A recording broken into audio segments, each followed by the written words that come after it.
terminação de plural no hebraico. Ah, Então, por exemplo, malar, que é anjo, ou mensageiro, né? Melhor ainda, no plural é malarim. Aí tem esse IM. Aí você tem Eloá, que é um nome para Deus, que deriva de El. E você tem Elohim, que é o plural de Eloá. Só que Elohim era utilizado como singular também. Como é que você sabe quanto que é plural e quanto que é singular? O verbo, por exemplo. Então, se eu falar assim, vamos passar para o português de forma literal, né? Deuses. Então, Elohim seria deuses. Se eu falar assim, deuses fez, não faz ou sentido. deuses fizeram, você consegue saber qual que é plural e qual que é singular. Então, dessa forma, você consegue distinguir quando que é Elohim significa Deus e quando que Elohim significa Deus. Alguns contextos você não vai ter essa pista tão clara e pode gerar alguma confusão, né? Mas assim, essa questão das traduções ela é muito interessante também, porque a própria escolha de usar a palavra Senhor no lugar do nome próprio de Deus já é uma coisa que tira um pouco a gente do contexto. Tem muitas Bíblias, quase todas, em português, e isso acontece em várias línguas, que se você pegar abre uma página aleatória do Antigo Testamento, você vai ver lá a palavra Senhor com uma letrinha diferente. Você já reparou que é uma letra diferente? É letra diferente? A primeira maiúscula, mas a fonte é diferente? É um tipo de... Eu não sei exatamente como é que isso se chama na tipografia, mas chama versalete. Tá. Parece uma maiúscula com as letras um pouco mais fininhas. Sei.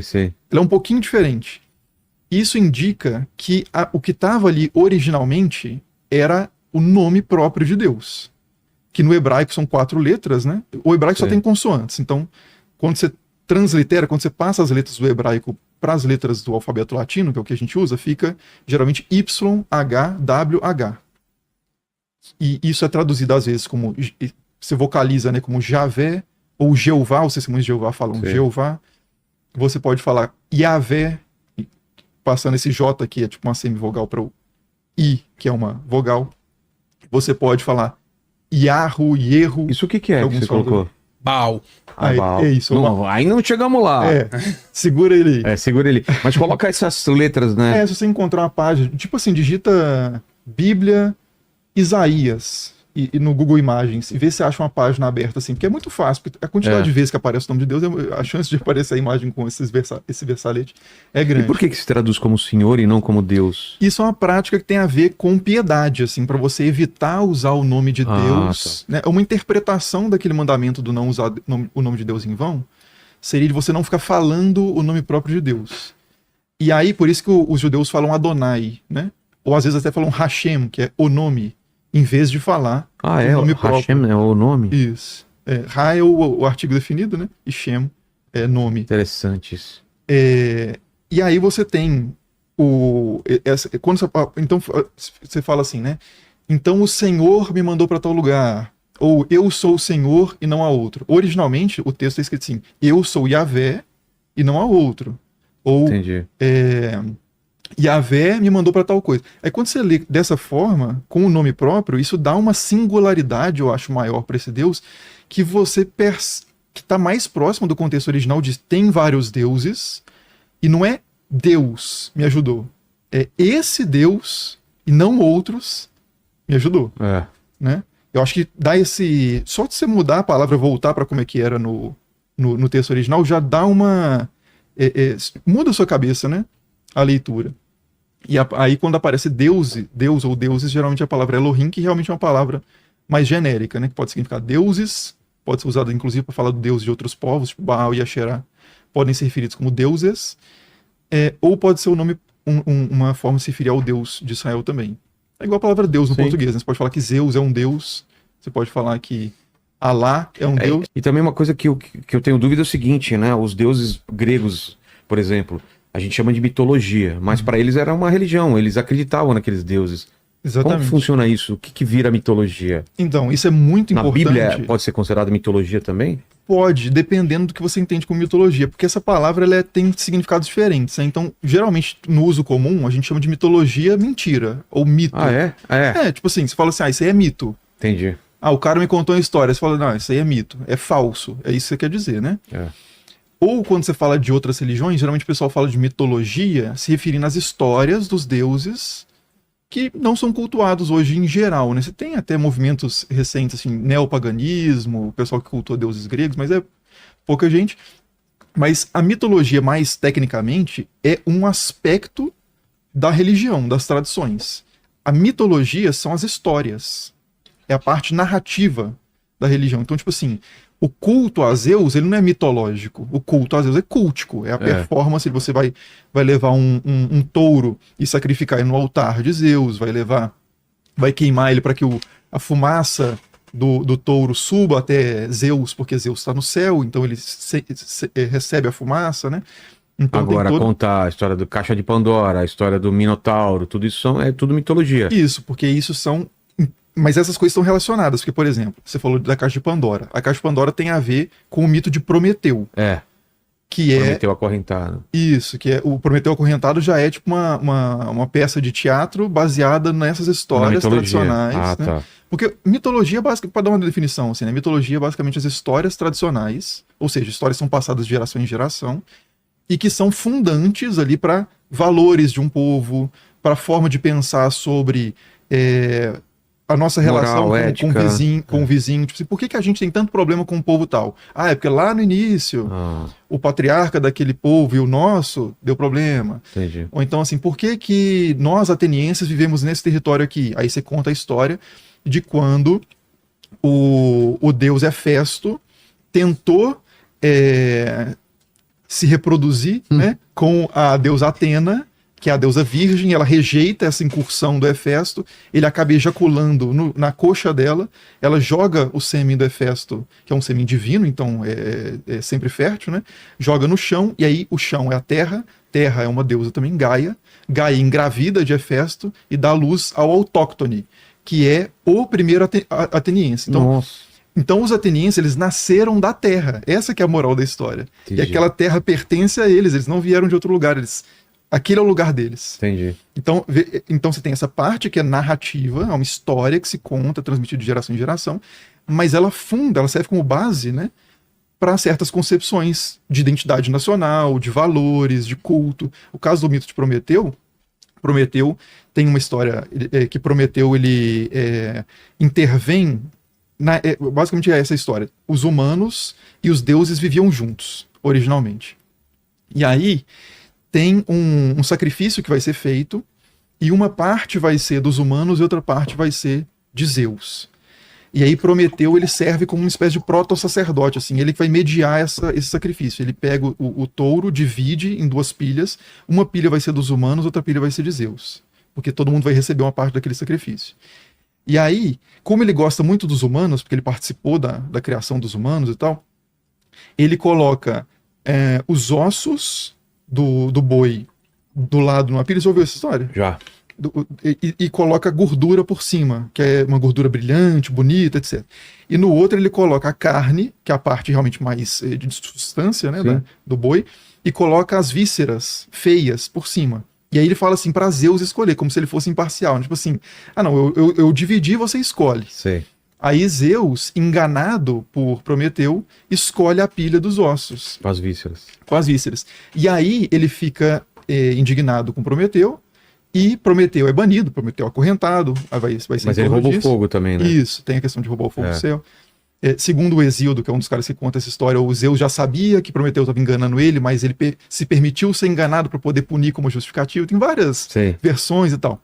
Mas o importante dessa história é o seguinte, beleza, você já ouviu essa história, mas você sabe a conexão cultica dessa história? Como é que isso, que isso tem a ver com os templos gregos? Não. Pois é, porque a gente distanciou a mitologia do mundo da mitologia. Certo. Qual que é o mundo em que essa história faz sentido? O boi era sacrificado nos templos. Quando você sacrifica um boi, as pessoas comem a carne.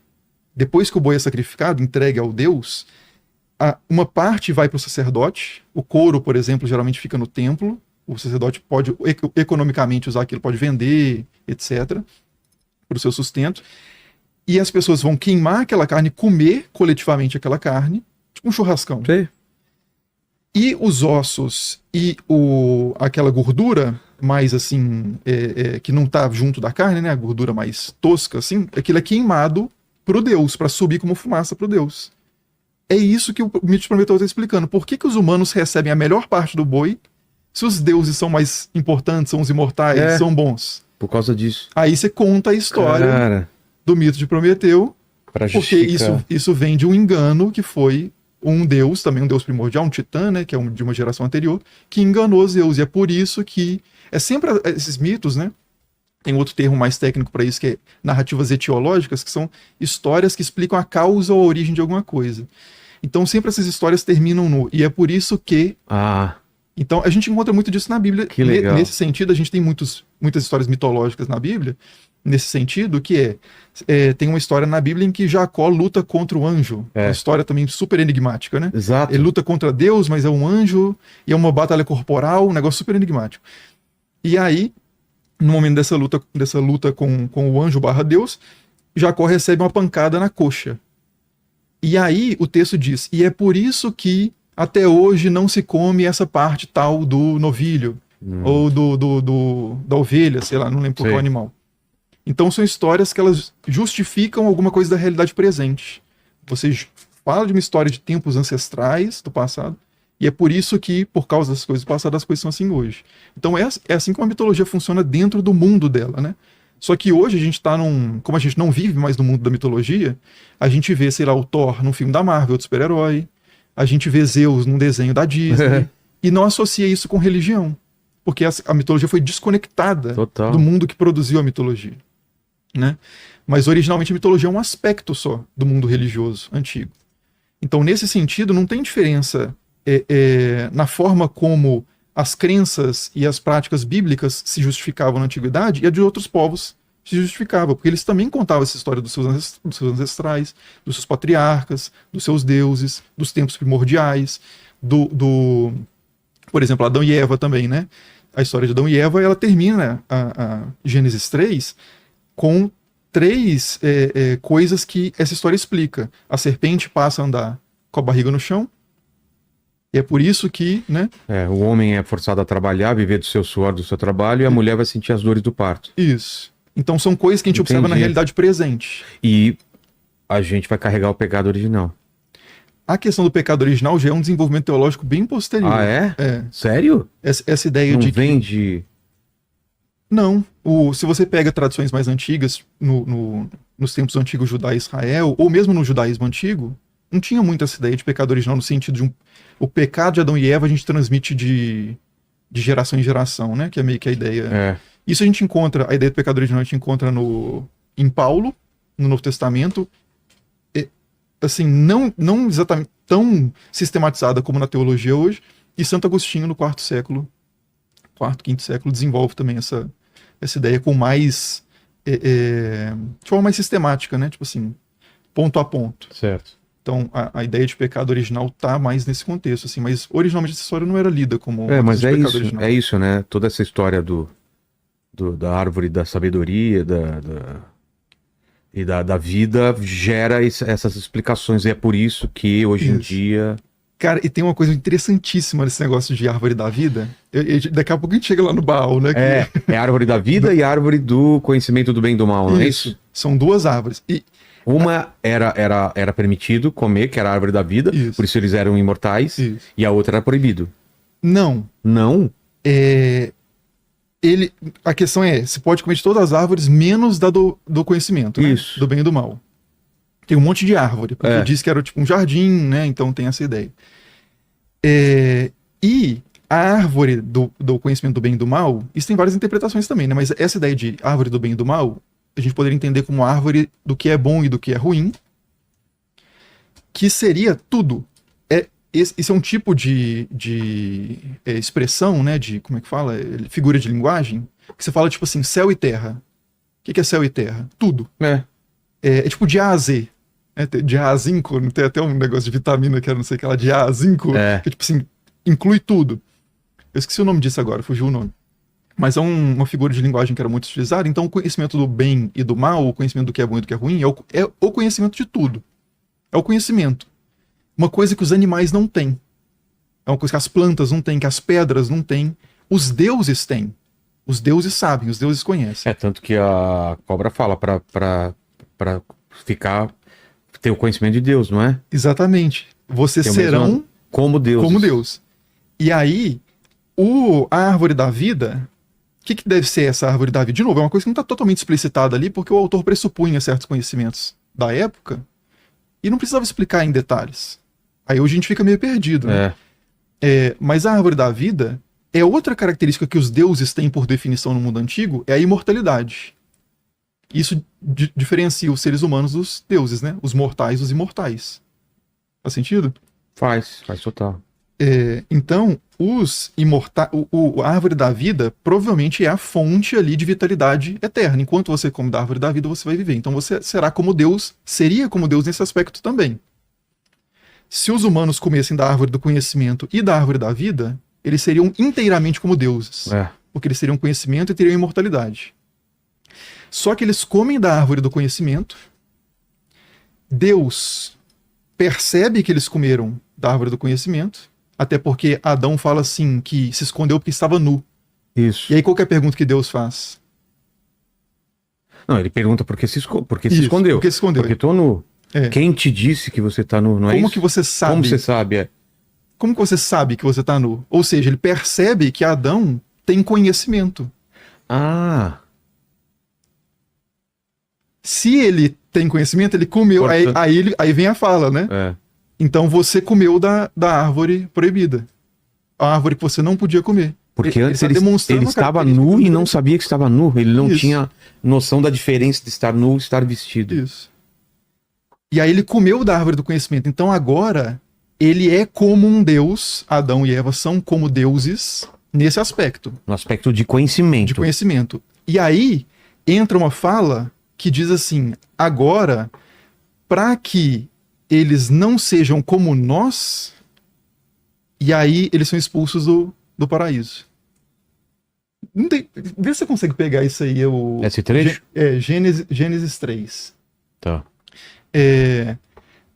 E aí diz alguma coisa tipo assim, expulsemos, né, eles do paraíso para que eles não sejam como nós. Por quê? Agora que eles têm o conhecimento, se eles comerem, eles vão saber da árvore da vida, vão comer da árvore da vida e vão ser como deuses. E aí, o que representa a humanidade, né, Adão e Eva são retirados ali, e eles ficam numa condição intermediária, que é que eles estão acima do resto da criação, porque eles têm conhecimento, eles têm algo de divino, mas eles não estão no nível dos deuses, porque eles não são imortais. Mas era falado para eles que eles já dominavam, eles iam dominar os outros animais, né? Antes de comer o fruto, né? Isso, é o papel que eles têm. Eles eram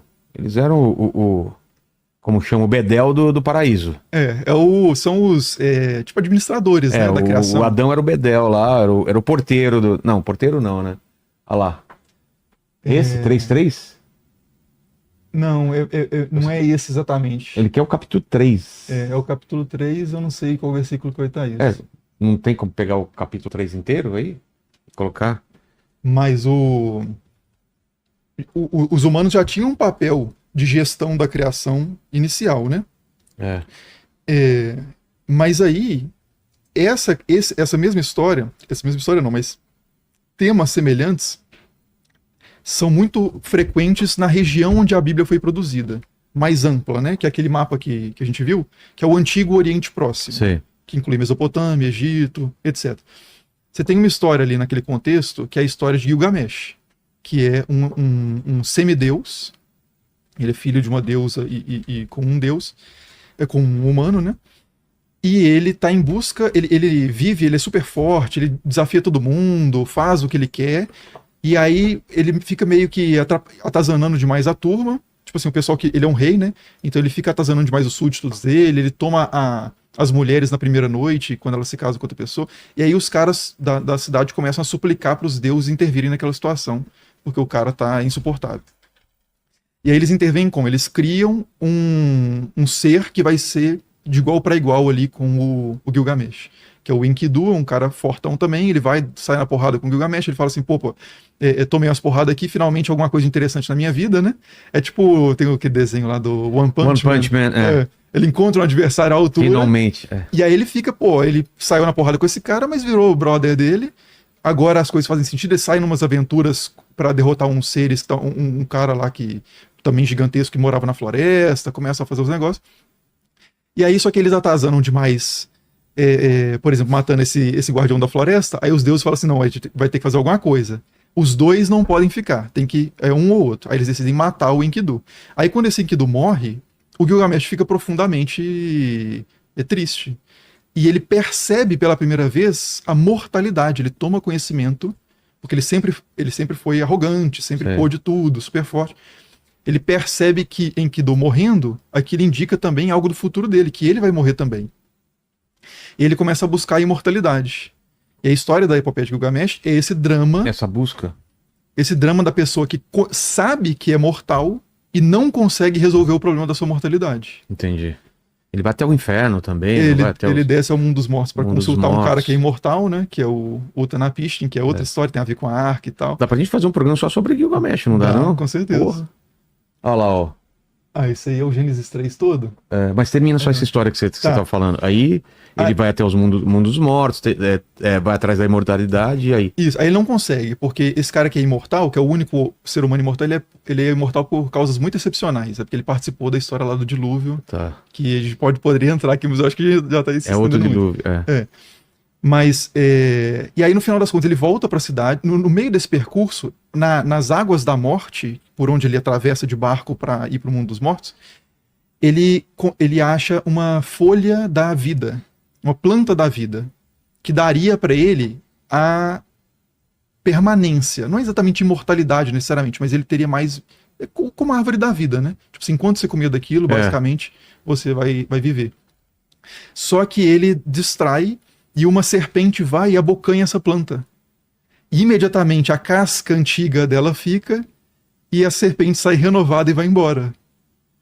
É também uma reflexão, os caras pensando sobre essa coisa muito curiosa no mundo natural, de que eles encontram a serpente velha e ela se renova.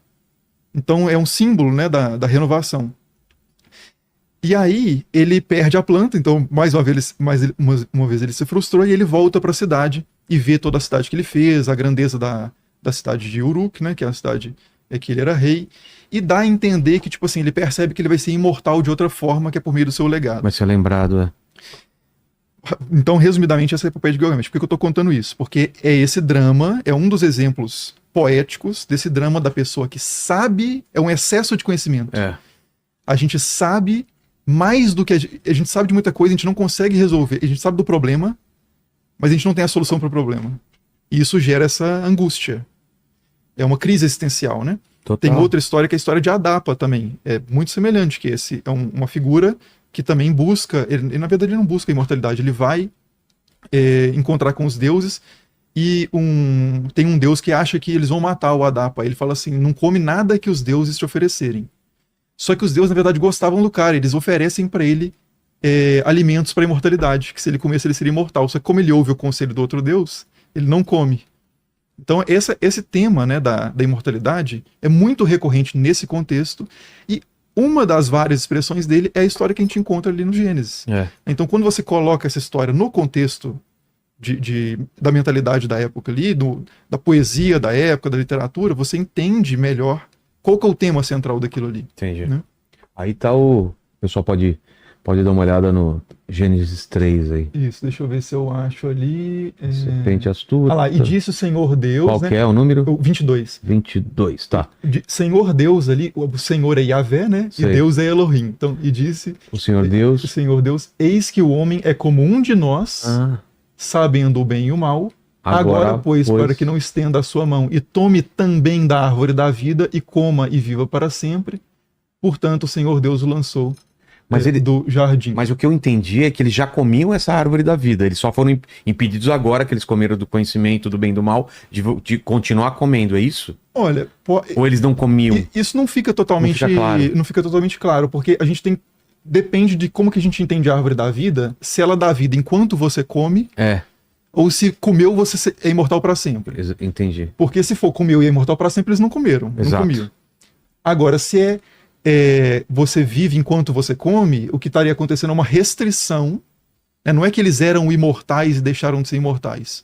É que eles tinham acesso à fonte da vida de forma direta e agora eles estão afastados dessa fonte da vida. Que pode também ter uma metáfora em relação a Deus, né? Se afastaram de Deus, se afastaram da vida eterna, que é Deus, né? Sim. Claro. Então, os deuses, eles dão... Então, você tem os deuses que garantem que o parto vai ser bem sucedido. Mas não é estranho ele será como um de nós, Deus falando, um de nós, Deus, se ele é único? Então, porque originalmente não é. No contexto, os contextos mais antigos em que o povo que produziu a Bíblia viveu, e mesmo enquanto a Bíblia estava sendo produzida, existiam outros seres celestiais. Sim. Esses seres celestiais, hoje, numa teologia mais recente, a gente chama de anjos, algum deles, chama de demônios, alguns deles, e chama de Deus, só um. Mas essa não é a regra para a antiguidade. Eles chamavam todos esses seres de deuses. Entendi. Inclusive, a palavra anjo originalmente significa mensageiro, né? A palavra anjo, quando ela aparece na Bíblia, é malar, que significa mensageiro, e ela é até usada para se referir a pessoas humanos também. Tipo, você tem um mensageiro, tipo, um funcionário de alguém que serve como mensageiro, ele é chamado de malar. E é chamado de angelos, no grego, de onde vem a palavra anjo do português, né? João Batista, por exemplo, no Novo Testamento é chamado de angelos. Não está chamando ele de anjo, está chamando de mensageiro. Só que, aos poucos, porque é isso, história é isso também, né? As coisas mudam. A forma de pensar muda, e quando a gente lê um texto no ano 2000, a gente já não tem mais, as palavras já mudaram, várias coisas mudaram. Você está tentando ler um texto do ano menos 2000, né? De 4 mil anos atrás, você vai perder muita coisa aí nesse processo. Mas então, os anjos, originalmente, esse termo malar, eram uma categoria de seres celestiais que funcionavam como uma espécie de funcionários da corte celestial. Certo. Que é plural, é repleta de seres. Tem inclusive um conceito muito importante que é recorrente na Bíblia e fora dela também no contexto do Antigo Oriente Próximo, que é a ideia de conselho divino, a assembleia divina. Mas eu posso até trazer uns trechos depois que é bem interessante isso. Mas então, quando você vai para outro lugar, vamos para Ugarit, que se puder pegar o mapa lá de novo, aquele mapa do Antigo Oriente Próximo. Tá. Porque uma coisa interessante para gente falar sobre os outros deuses é que quando a gente tem o texto da Bíblia, a gente tem textos escritos por um povo específico. Né? Olha lá. Isso.